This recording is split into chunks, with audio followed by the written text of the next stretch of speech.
Hello everyone and welcome to education it is, जहाँ पे education is free for everybody.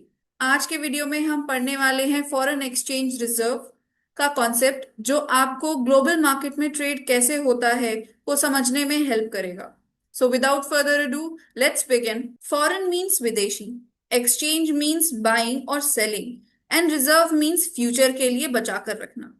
Foreign exchange refer करता है एक amount of money जो government का सेंट्रल बैंक, इंडिया के केस में आरबीआई, अपने पास संभाल कर रखता है for emergency situations.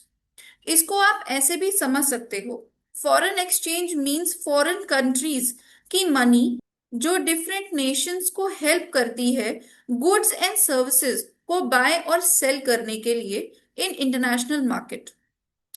Reserve refer करता है किसी भी चीज को फ्यूचर के लिए या इमरजेंसी सिचुएशन के लिए बचाकर रखना।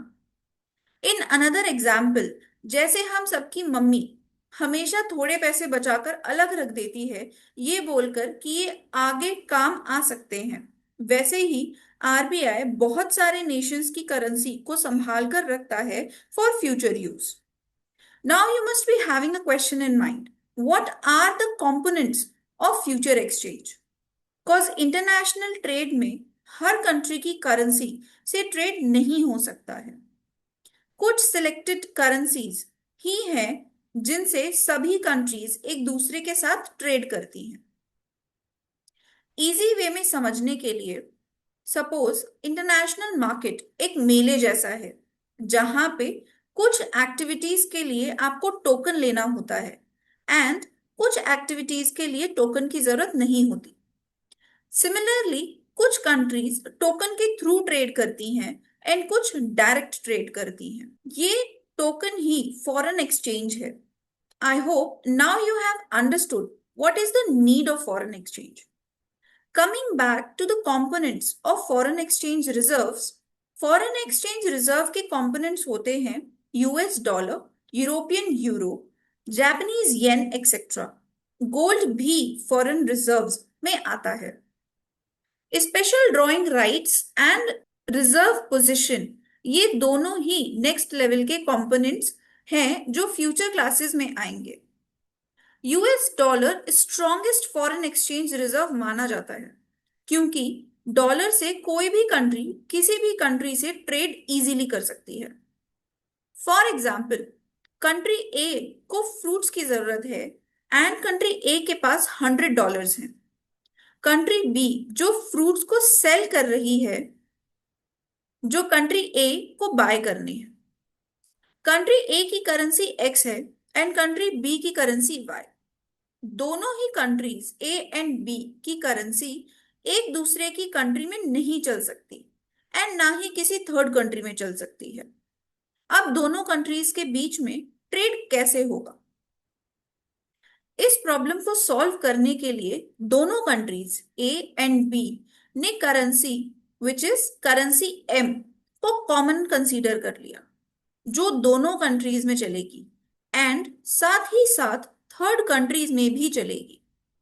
करेंसी एम जो इंटरनेशनली एक्सेप्टेड करेंसी है, सभी कंट्रीज में चलती है एंड सारी ही कंट्रीज करेंसी एम से ही ट्रेड करती हैं। बिकॉज करेंसी एम सबकी कंट्रीज में चलती है, इसीलिए currency M is the strongest currency, जो कि रियल वर्ल्ड में अमेरिकन डॉलर है।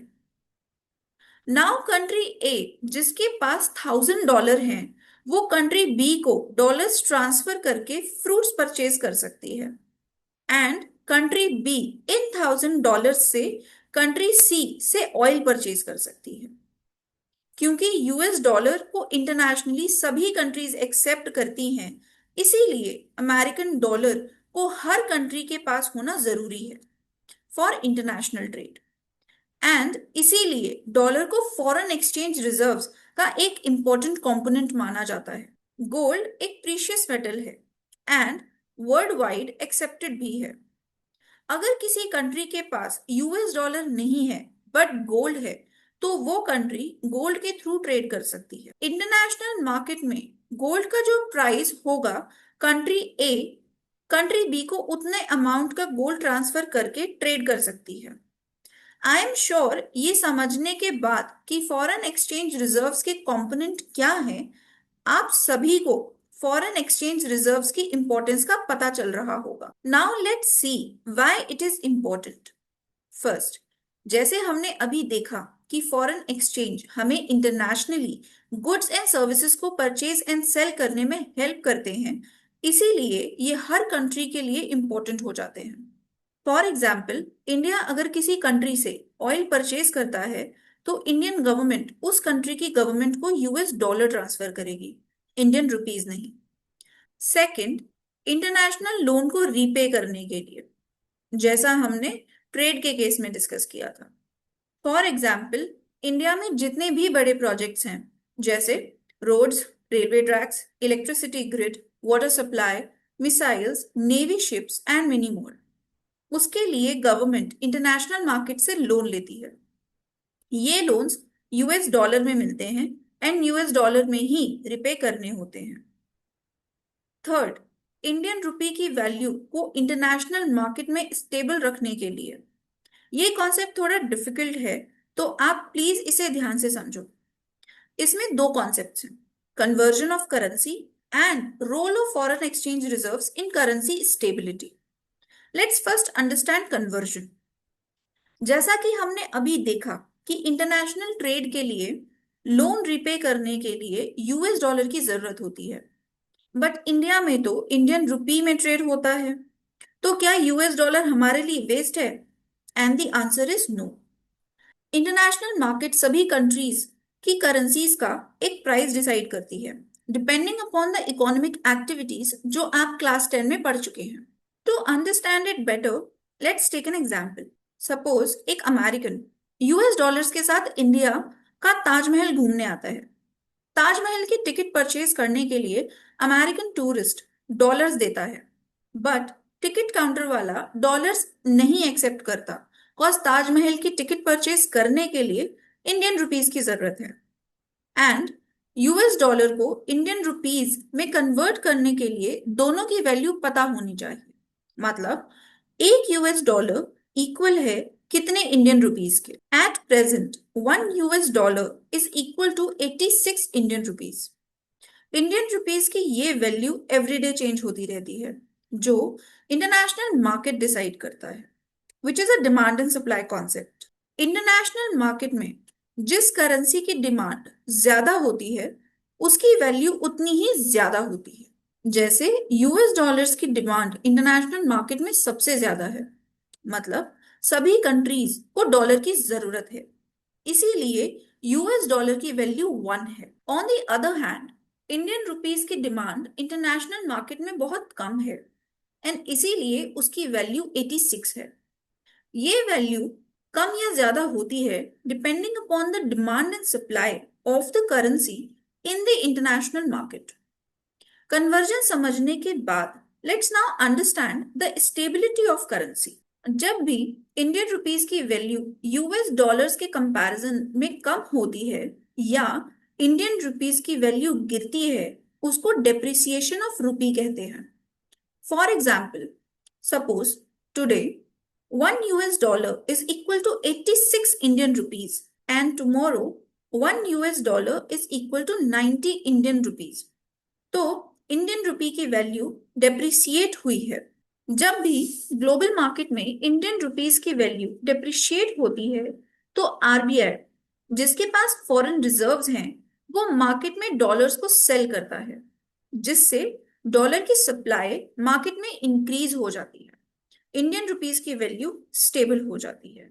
For example, 1 US dollar is equal to 86 Indian rupees and rupees value starts depreciating, which means now 1 US dollar is equal to 90 Indian rupees. Then RBI will sell US dollars in market. इससे US dollar की supply market में increase होगी and demand for Indian rupees increase होगी, जिसकी वजह से Indian rupees की value जो डेप्रिशिएट होकर 90 पर आ गई थी वो अब स्टेबल हो जाएगी, मींस 90 पे रुक जाएगी एंड इंप्रूव भी करेगी फ्रॉम 90 to 86 और 85 और even less. In other words, foreign exchange reserves एक शील्ड की तरह इंडियन रुपीस को प्रोटेक्ट करता है, सो दैट इंडियन रुपी की वैल्यू डेप्रिशिएट ना हो एंड स्टेबल रहे।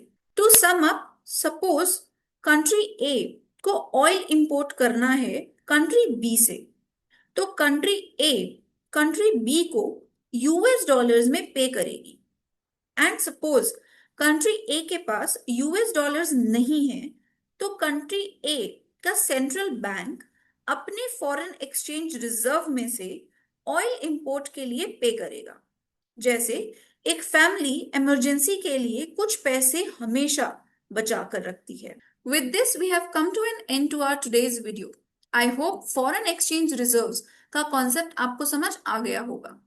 प्लीज मुझे कमेंट बॉक्स में कमेंट करके बताइए कि आपको ये वीडियो समझ आया है या नहीं। ऑल्सो अगर आपको लगता है मुझे किसी स्पेसिफिक टॉपिक पे वीडियो बनाना चाहिए, तो आप वो भी मुझे प्लीज कमेंट बॉक्स में कमेंट करके बताइए। मैं कोशिश करूंगी कि उस टॉपिक पर जल्दी से जल्दी वीडियो बना सकूं। That's all for today. I'll see you in my next amazing video. Till then, keep shining and smiling. This is me, Hina, signing off for today. See ya.